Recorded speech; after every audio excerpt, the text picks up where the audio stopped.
అన్ని రాజకీయాలు ఒక్కొక్కళ్ళు చెప్పుకోవటం అన్నీ సహజం. సో నేనేం చేశాను, నేను ఎలా చేశాను అనేది ప్రజలకు తెలుసు, నాయకులకు తెలుసు. దాని గురించి డిస్ప్యూట్ అవసరం లేదు. అందరూ పోర్టు అనేది దశాబ్దాల కళ. పోర్టు విషయంలో నేను ఎంత కృషి చేశానో నాకు తెలుసు. 2 సార్లు దాని ఫైనాన్షియల్ క్లోజర్ వేరే చోట దాన్ని రిజెక్ట్ అయితే, సో గౌరవ ముఖ్యమంత్రి ఆ రోజు నేను ఆ పార్టీలో ఉన్నాను కాబట్టి జగన్ గారే నన్ను పిలిచి ఇది చేయాలంటే నేను చేశాం. అవన్నీ మనం ఏదో దాని గురించి గొప్పలు చెప్పుకోవటం కాదు, కానీ అది నా బాధ్యత. నాకు చేతనంత వరకు నేను చేశాను. గుడివాడ రైల్వే ఫ్లైఓవర్ అయితేనేవ్వండి, ఎదురుమండి బ్రిడ్జ్ అయితేనేవ్వండి, ఇక్కడ కమ్యూనిటీ హాల్స్ అయితేనేవ్వండి, ఇవన్నీ నాకు చేతనంత వరకు నేను చేశాం. ఎక్కడ అతిగా ఎవరిని నేను విమర్శించినటువంటి దాఖలు ఎక్కడ ఉండదు. అలా అని అతిగా విపరీతంగా పొగట్టం అనేది ఒక వ్యక్తిని అనేది నా దగ్గర ఉండదు. నాకు తెలిసిందల్లా అభివృద్ధి చేయటం. డాక్టర్ భోగరాజు పట్టాభి సీతారామయ్య మెమోరియల్ ఆయన మన మచిలీపట్నానికి సంబంధించి ఆంధ్ర బ్యాంక్ని దాదాపు 100 సంవత్సరాల కిందట స్థాపించినటువంటి వ్యక్తి. దాన్ని ముఖ్యమంత్రి గారి చేత 2 ఎకరాల స్థలాన్ని కేటాయించి, అలాగే Andhra bank, union bank of India 2 merge అయినాయి కాబట్టి వాళ్ళ ద్వారా తీసుకొచ్చి ఆ చైర్మన్ కూడా తీసుకొచ్చాను నేను, రాజకిరణ్ రాయ్ గారు. ఆ స్థలాన్ని చూసాం, అన్నీ చేశాం. కానీ ఏమి జరిగింది అనేటువంటిది మీ అందరికీ తెలుసు. అలాంటి పనులు చేయటం ద్వారానే నాకు విరక్తి కలిగి నేను దాదాపుగా డిసైడ్ అయ్యాను, ఇట్లాంటి ఒక అభివృద్ధి చేసేటువంటి కార్యక్రమాల్లో ఈ రకంగా అడ్డు తగులుతున్నారు ఎందుకు మనం అనేటువంటి విషయాన్ని కూడా నాకు మనస్తాపనకు గురి చేసింది. డెఫినెట్గా ఇప్పుడు పై వాళ్ళకి తెలుసు, పక్కన ఉన్నటువంటి పార్టీ ఆఫీసు దీనికంటే స్థలం తర్వాత కేటాయిస్తే ఆ బిల్డింగ్ కూడా అయిపోయింది.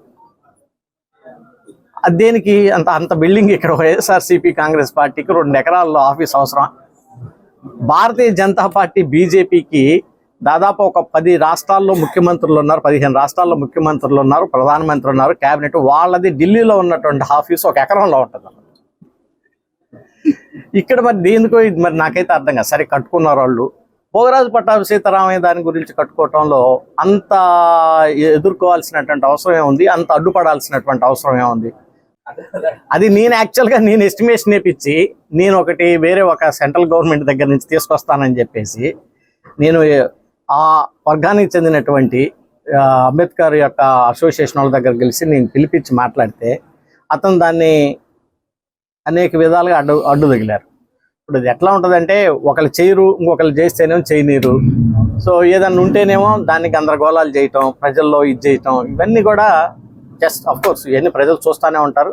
ఇంకా టైం పెద్దగా లేదు కదా, రానున్న టైంలో ప్రజలు ఏ నిర్ణయం తీసుకుంటారో మీరు చూస్తుంటారు. ఇవన్నీ పబ్లిక్లోకి విపరీతంగా తీసుకెళ్లాల్సినటువంటి బాధ్యత మాకుంది. ఎక్కడ 3 రంగుల జెండా రెపరెపలాడింది అన్న మనకు మొట్టమొదటిగా గుర్తుకొచ్చి రావాల్సింది పింగళెంకయ్య గారు, మన బట్ల పెనమేరు, మన మోమండలో ఆయన పేరు మీద మెడికల్ కళాశాల పేరు ఆయన పెట్టమని నేను ముఖ్యమంత్రి గారికి లెటర్ రాశాను. లెటర్ రాస్తే ముఖ్యమంత్రి గారు కూడా దాని గురించి ఎక్స్ప్లెయిన్ చేసిన తర్వాత పింగళెంకయ్య గారు పెడితే మనం జాతికి గౌరవం ఇచ్చినట్టు ఉంటారు సార్ అని చెప్తే ఇక్కడ ఉన్నటువంటి శాసనసభ్యుడు దాన్ని అడ్డు తగిలాడు. ఇప్పుడు నేనేమన్నా మా తాతగారి పేరు పెట్టమనో లేకపోతే ఇంకొకరి పేరు పెట్టమని నేనేం అడగలేదు కదా. అలాంటి వ్యక్తులు మనం గౌరవించుకోలేకపోతే ఎట్లా? సమాజానికి మనం ఏం చేస్తున్నాం? అలాంటి వ్యక్తిని మనం గుర్తించుకోలేకపోతే ఎట్లా? దాంట్లో కూడా రాజకీయాలు చేస్తే ఎట్లా? మున్సిపాలిటీకి నేను కేంద్రం నుంచి ఒక సర్వే కమిటీ వచ్చింది. ఇక్కడ ఆ కమిటీకి వచ్చేసి మొత్తం మనకి సముద్రానికి నేలకి మట్టానికి డిఫరెన్స్ ఉంది, ఆ డ్రైనేజ్ వ్యవస్థ వర్షాలు వస్తే పడుతున్నాయి అని చెప్పి వాళ్ళు డైరెక్ట్గా అర్బన్ డెవలప్మెంట్ మినిస్ట్రీ వాళ్ళు మున్సిపాలిటీకి లెటర్ రాసి మేము టెక్నికల్ టీం వస్తాము, దీని మీద స్టడీ చేస్తాము, తర్వాత ఫండ్స్ ఇస్తామంటే మీరు రావద్దని చెప్పేసి వీళ్ళు అడ్డుకుంటున్నారంటే ఇవన్నీ మరి మచిలీపట్నం ప్రజలు అర్థం చేసుకోవాలి.